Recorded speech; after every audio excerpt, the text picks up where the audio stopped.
हाँ बेटा, हाँ मुन्ना, ढूंढ के दिखाओ। ढूंढ के दिखाओ हमारी जैसी बहू। हमारी जैसी बहू ढूंढ के दिखाओ। और इतना प्रेशर है आज के बच्चों पर कि मम्मी कहती हैं ढूंढ के दिखाओ हमारे जैसी। तू बन नहीं पाया ना अपने बेटा पापा जैसा है। पापा जैसा बन नहीं पाया। तेरी तो नौकरी नहीं है। तेरी तो नौकरी 40-50 हजार की है। तू तो तेरा घर नहीं है। और बेटा यूं देखता है कि पापा ने तो उतनी छोटी सी नौकरी में इतनी बड़ी कोठी बना ली। वो तो बड़े बड़े एसेट्स पे बैठे हैं। प्लॉट ले रखा है, जमीनें ले रखी हैं। और उस बेटे की नौकरी भी अच्छी वाली है। शायद वो कमाता भी ज्यादा हो, लेकिन उससे 50-60-80 लाख का घर भी नहीं खरीदा जा रहा, ना फ्लैट खरीदा जा रहा, क्योंकि उतनी ईएमआई के पैसे नहीं निकल रहे।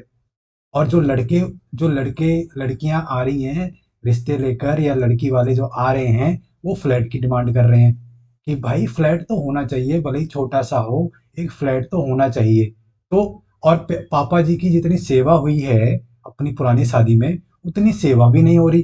तो लड़का तो ये देखता है यार चीटिंग हो गई है, तो मेरे साथ तो चीटिंग हो गई कि मैं तो यार अच्छा कमा भी रहा हूँ, हैं, ज़्यादा सैलरी भी है, लेकिन मेरे से एक एसेट्स नहीं बनाए जा रहे, मेरे से प्लॉट नहीं खरीदी जा रही, मेरे से ज़मीन नहीं खरीदी जा रही। मम्मी जैसी मैं लड़की नहीं ला पा रहा जो मेरी भी सेवा करे और माँ बाप की से भी सेवा करे। तो ऐसा तो कुछ हो ही नहीं रहा। तो ये तो मेरे साथ जो चीटिंग हो गई जी। और जो लड़की की माँ है, वो तो लड़की को ये सिखा रही है कि भाई देख ले जो मेरा हालत हुआ, जो मैंने जितनी तकलीफें सही, या मेरी जो शादी दिख रही है ये इतनी कुछ खास रही नहीं है, या इसमें बहुत परेशानियां हुई हैं। मैं तेरी दादी की जो है तकलीफें करके और जो है साफ सफाई करके उसकी सेवा करके मेरी जिंदगी की तो ऐसी तैसी हो गई थी। तो अब जो ये लड़की आ रही है, ये लड़की कह रही है मम्मी जब मैं पैसे कमा सकती हूँ, जब मैं जॉब कर सकती हूँ, और मैं जब सब कुछ कर सकती हूँ अपने दम पर, तो मैं तेरी तरह लाइफ क्यों जीऊँ। मैं एक तेरी तू तो इकोनॉमिक स्लेव थी, अपने हस्बैंड पे डिपेंड थी। तू तेरे हाथ में पैसा नहीं था, ना तू कुछ कमा सकती थी। मैं तो सब कर रही हूँ, तो मैं इनकी सेवा करने क्यों जाऊँ। मैं शादी करके इनकी सेवा करने क्यों जाऊँ। और ये सेवा करने की आदत भी ये लड़के के माँ बाप को अलग पड़ी हुई है। अलग है उनका। पता नहीं बहू क्या आएगी और मतलब क्या सेवा कर देगी। और जो है लड़के की माँ तो जैसे पता नहीं कितनी बड़ी मरीज है और बेड पे पड़ी है। और जो सेवा की जो जरूरत है, और जो लड़की आते ही मतलब पता नहीं क्या सेवा कर देगी। और जो लड़का भी पता नहीं क्या सोच रहा है कि शादी के बाद पता नहीं पापा जैसी जो जिंदगी थी, जो पापा ने जो मजे मारे हैं अपनी शादी में, वो जिंदगी फिर मुझे मिल जाएगी शादी के बाद, और पता नहीं कौन सी तो आजादी मिल जाएगी। तो सेवा नहीं होनी है। ये सेवा नहीं होनी। आपको ये देखना है कि आपकी जो वाइफ शादी करके आएगी, उसके स्टार्टिंग के जो 10 साल हैं, जो 10 साल हैं स्टार्टिंग के, उस पर बहुत लोड रहने वाला है। बहुत लोड रहेगा वाइफ पे अपने। वो जब प्रेग्नेंट हो जाएगी, वो जो छोटू बेबी आएगा, हैं, और जो सिजेरियन से ऑपरेशन होगा, और जो उसको पूरे दिन एक कैद की तरह लगेगा क्योंकि बच्चे को टाइम पे दूध पिलाना है, वो पेट कटा हुआ है, सिलाई लगी है, तो वो शायद बाहर चल फिर ना पाए, घूम ना पाए, तो उसको बैठे ही रहना है। तो ये समझो, और आपकी लाइफ में कोई चेंज नहीं आया। वो लड़का की लाइफ वैसे ही चल रही है। वो सुबह जिम जा रहा है, यार दोस्तों में घूम रहा है, दारू पार्टी कर रहा है, फुटबॉल खेलने जा रहा है। जो कह लो जो रूटीन है, वो लड़की का तो बिल्कुल चेंज नहीं हुआ। तो स्टार्टिंग के 10 साल लड़की पे बहुत प्रेशर रहता है, बहुत लोड रहता है। और मैं ये लड़कियों को भी बताना चाहूंगा कि स्टार्टिंग के 10 साल तो आपको लोड रहेगा, आप पे सब कुछ रहेगा।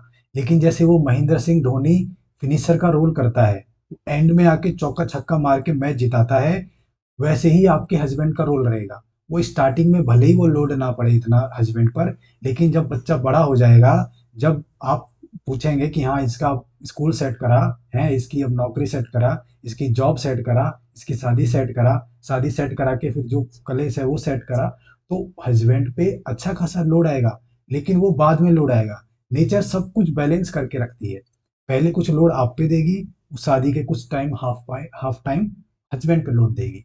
तो दोनों का लोड बराबर रहेगा। तो इसमें जैसे कंपटीशन स्टार्ट हो जाता है, मैं देखता हूँ शादी की जब जब प्रेगनेंसी होती है, जब प्रेग्नेंट होती हैं लड़कियां, तो वो ये देखती हैं अच्छा इसकी लाइफ में तो कोई चेंज नहीं आया, ये तो मस्त मौला घूम रहा है, ना तो इसको कोई दर्द हो रहा है, इसको भी दर्द दो। इसको क्यों नहीं दर्द हो रहा, ये क्यों नहीं बैठ रहा, मेरे साथ ये भी बैठेगा, ये भी बाहर नहीं जाएगा, ये भी घूमने नहीं जाएगा।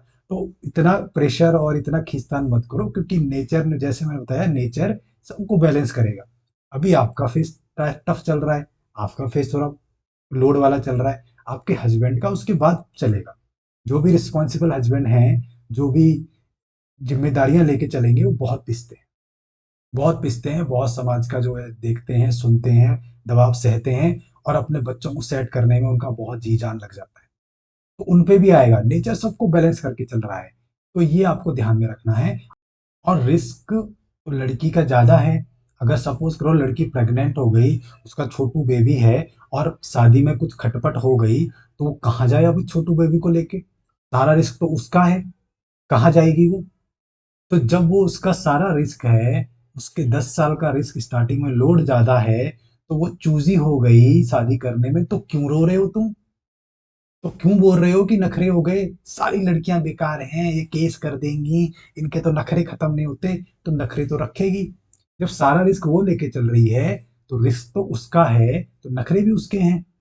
ऊपर से जब जो ये भ्रूण हत्याएं जितनी हुई हैं 1960 1970 में, 1000 लड़के अगर हैं, 1000 लड़कों में 800 ही लड़कियां रह गई हैं, 200 250 लड़कियां गायब हैं। हमारे नॉर्थ इंडिया में आपको पता होगा कितने, जब पेट में पता चल जाता था लड़की है, तो वहीं गिरा दिया जाता था, और लड़के पैदा होते थे, फिर लड़की हुई तो वो गिरा दी, फिर लड़के पैदा, तो इतने लड़के पैदा हुए कि लड़कियों का रेशियो कम है। जब रेशियो कम है मार्केट में, सप्लाई सप्लाई डिमांड का खेल है, तो नखरे तो होंगे, तो चूजी तो होंगे। तो क्यों रो रहे हो तुम? क्यों रो रहे हो फिर अभी? तो ये टिंडे टिंडे ही खाने वाले हैं। आपने जैसे, मम्मी अगर टिंडे की सब्जी बनाती थी, तो सुबह तो बच्चे का नखरा होता है कि मैं नहीं खाऊंगा टिंडे की सब्जी, मुझे नहीं पसंद है। और 3-4 बजे जब कुछ नहीं मिलता, तो वो टिंडे की सब्जी खाता मिलेगा आपको, भूख से। तो ये सब टिंडे की सब्जी खाने वाले हैं 30 40 35 और 40 साल के बाद। मैंने देखा है 40 40 साल में जाके लोग राजी खुशी और हंसी से फिर शादी करते हैं। तो आपको ये देखना है। और जो ये मम्मी, जितनी भी जिनकी मम्मियाँ बता रही हैं, अगर इनकी मम्मियाँ सच बता दें, सच बताया नहीं जा रहा, अगर सच बता दें कि बेटा, अगर मुझे आज चॉइस मिले, आज का जो माहौल है, एनवायरनमेंट है, अगर मैं आज की लड़की बन जाऊं, तो मैं खुद की जॉब करूं, खुद का पैसा कमाऊं, खुद का जो है कोई किसी की फाइनेंशियल स्लेव ना बनूं। और जो ये तेरे पापा ये जब अपने यार दोस्त ले आते थे कि आज पकोड़े बना दो, आज जो है घर में मेहमान आ गए हैं तो अलग से पुड़ियाँ निकाल दूं, आज मैं यारों के साथ दारू पार्टी करने वाला हूँ या बाहर करने वाला हूँ, इसमें मुझे कोई मज़ा नहीं आया।